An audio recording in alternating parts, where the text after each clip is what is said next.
Hi everyone and welcome back to SwitchUp and to this week's sales. Now a massive thanks to all of you that subscribed last week, and GG to the person in the top pinned comment. You won a free game. How exactly did you win it? Well, you posted this comment and it tickled my fancy, and here we all are. Thank goodness this week we have some really nice sales that I don't think I've ever seen before. I don't know if that is actually a good thing thinking about it. It's already cost me a couple of games, but that's what we're all here for. We're all in this together. And if you want a really tight budget, then check out the end of the video for our new section. If you're a physical collector, then do save yourself 5% over at PlayAsia using our code, which is all in the description, and we get a tiny little kickback. Alrighty then, what are the best games on sale this week? Well, let's find out.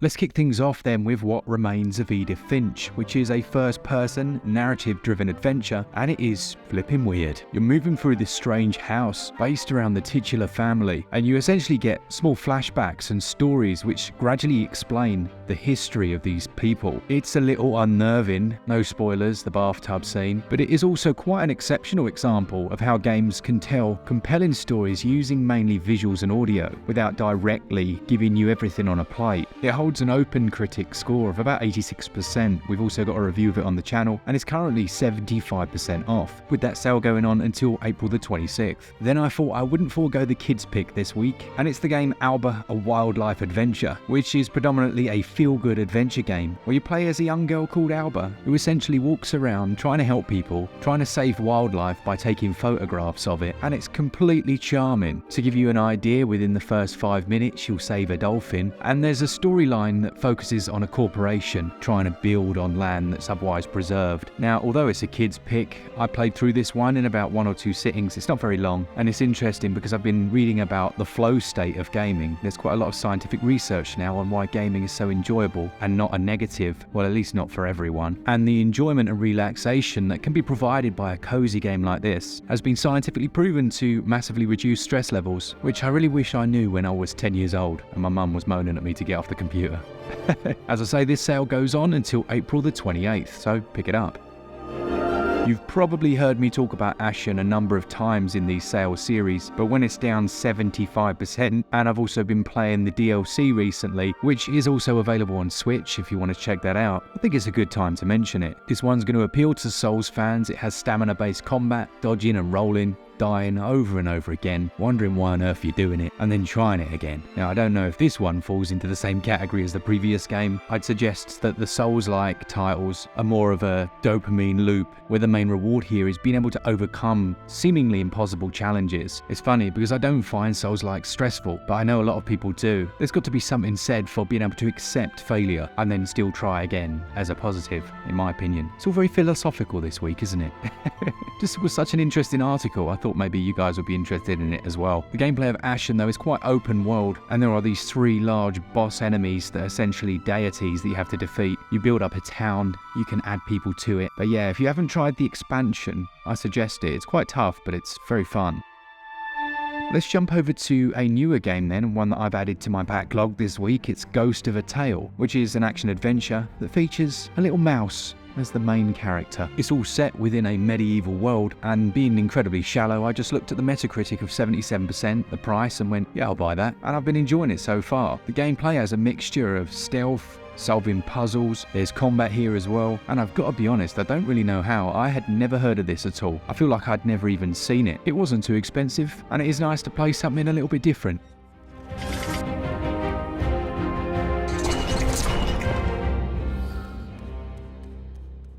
I was so impressed with the Pathless when it came out on Switch. I know we'd seen versions on iOS and other platforms, but the fact that it ran at 60 FPS here, at least in the start area, I mean it drops down a little bit, I still think we can all agree that looks quite impressive. Yeah, I was really pleased with it. It's got a nice formula now. If you're familiar with the game Abzu, this is actually from the same team, and you can feel that. It has the same flow about it, but they've actually added in much more game, which was my criticism of that title. Now here you're essentially taking on the role of a hunter who has an eagle with her, and they're exploring this strange island to try and figure out where this curse has come from. Now you do find out quite quickly that curse, without spoiling lays the smackdown on you, and then the gameplay formula kicks in, which is kind of familiar. It has a bit of Breath of the Wild about it. There are these huge towers that you have to go to, and you perform these little trials, let's say, and then once you've unlocked the 3 trials, or the 3 towers I should say, it then triangulates an enemy, and then it all goes a bit Monster Hunter. You have to do these real-time battles that are very fun, and once you defeat those monsters, it brings clarity and peace to the land, and everything goes nice and lush and green. There's a ton of extra shrines that you don't have to do to finish the game, so there is quite a lot of extra content here, and I was just overall very impressed with the whole experience. Now it's 30% off until April the 26th, and you may want to consider it. It's highly likely that I used it for the thumbnail. Maybe not, but I do like the artwork.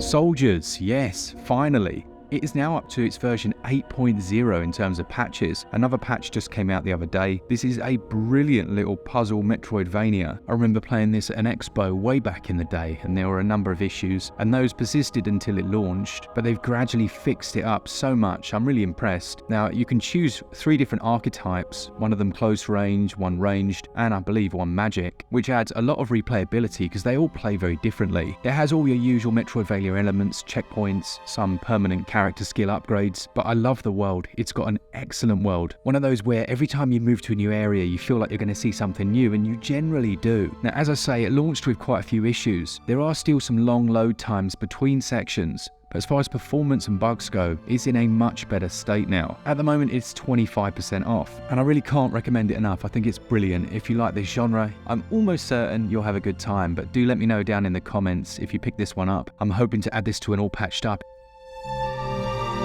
Here's one you probably don't know about, or you might do. It's Rock of Ages. It's actually Rock of Ages 3. The second one was a lot of fun. It kind of reminded me of Monty Python. It had this weird tower defense mechanic where boulders would be rolled down a hill at you. Yeah, it could have been straight out of Monty Python, but the actual gameplay loop was very addictive. This one carries on the same formula. It didn't do very well critically because no one really reviewed it. It really did fly under the radar, but that same premise remains. You have to build up your defenses to stop any boulders from breaking through your castle gates.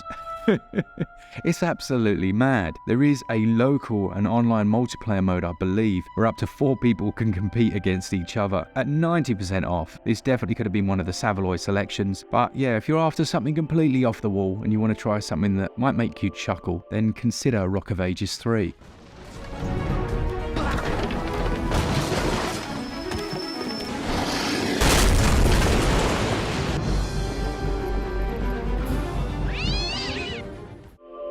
If you missed our video this week on addictive games that are essentially better than Pokemon or as good as, one that we missed was Digimon Cyber Sleuth. It was nice to see that this is down to £10.99, and as I'm sure you can gather, it's an RPG where you go around collecting monsters, but there's a case system where you work in as part of a cyber detective agency to try and solve these different mysteries. It has a really nice battle system that will feel very refined, and you may even prefer to some other games, and it's 80% off.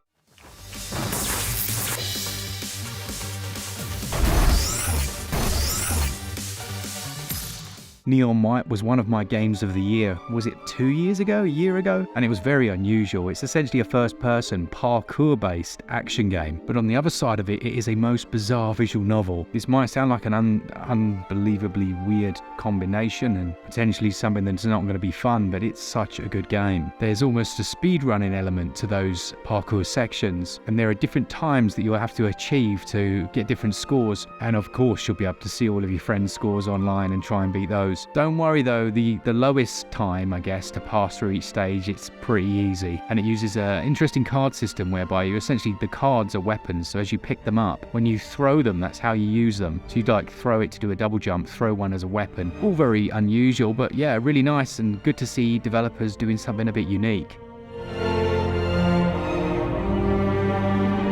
A shout out to my daughter who does the prices for these videos to earn her pocket money. That was entirely her choice of the job that she wanted to do, so I can't say I'm not a little bit proud. She mentioned that a couple of them are only available in the EU regions, and she then went away and found a couple of US sales. So those 2 extra US region games, we've got Slime Rancher, which she saw in the video collaboration we did the other day, and it was one of Miss Bubble's choices. She was instantly taken with it and added it to her own personal backlog, but with kids, they actually play games when they buy them. Now, it's a really interesting first-person monster collecting game where you've got a gun that essentially shoots them to help you capture them. It runs well on the Switch, it looks decent, and from what she's told me so far, it's a really good time. What I didn't realise though is that it actually has a farming aspect as well. You can grow different crops, raise animals, and there are lots of upgrades that you can do to that vac pack. It's got a large open world and includes the DLC that was released. Well worth it at that price if you're in the US regions. Her other choice, slightly worryingly, was Sifu. I think she must have seen me playing this when I was reviewing it for the channel, but it's an amazing kung fu game that features a combat system that relies on timing, as well as controlling the player's footwork and making sure you're in the right position. There are melee weapons as well, and I guess its real hook is an interesting mechanic whereby you essentially get older by 1 year every single time you die. There's a skill tree here, and you can put points into different skills, but you can only use some of them when you're younger. So as you get older, obviously your body gets weaker, so you won't be able to use some of those more athletic skills, unless that is you put in extra points to lock them in. It's very cool and it does work well.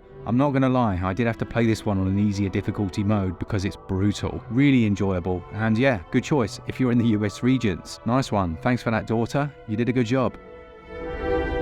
Finally then, before we move on to that section, we have another kid's pick, but it's also one of my favourite games on Switch, even though the performance is absolute poop. It's Lego City Undercover. Yeah, I know most of us have played this, but the irony that this is probably the best GTA clone on Switch isn't lost on me, and that includes the remasters. It's really fun because you can play it in co-op, you can do all the missions together. It does have a story that's quite tongue-in-cheek. It's got that classic Lego styling, and at 84% off, that's a pretty incredible discount really. But as I say, don't go into this one with your adult brain saying, oh, this performance isn't great, because it really isn't. Especially when you split the screen, but it's still just as fun. Alright, it's time to get those Savaloys ready. Let's have a look at a few games that are less than the price of a Savaloy, that being about £2.50 here in the UK. First up, we've got Rustler, which ironically is the name of a cheap burger brand here in the UK that you can microwave in your, microwave for a minute. But here is a top-down old-school GTA clone that features a medieval thug called Guy. It's one we do have a review on the channel. Look, it wasn't perfect. We're talking like just above average really, but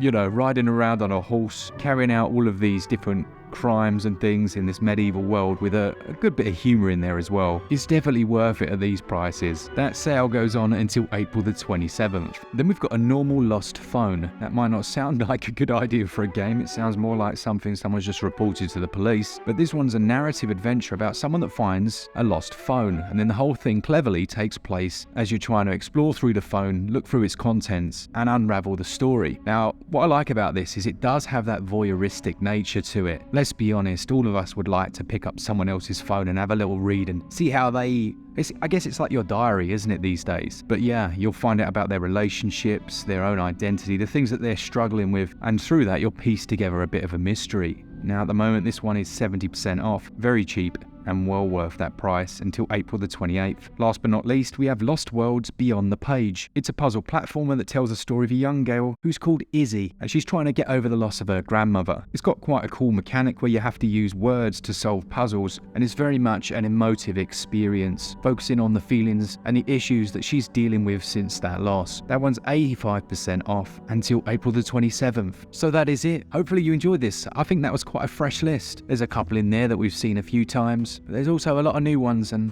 as I say, a couple that I've had to add to my own backlog. I want to say a big thanks to all of you that enjoy the content, to our Patreons and members as well, as we do not have anyone behind us. It's just Glen and I doing something we love and talking about Savaloys, and Glen drinking loads of tea. We're always trying to give away free games, simply because what's the point of us hanging on to those codes? So do leave your normal comments down below. For all things about Nintendo and the Switch all the time, keep it Switch up. Cheers guys, see ya!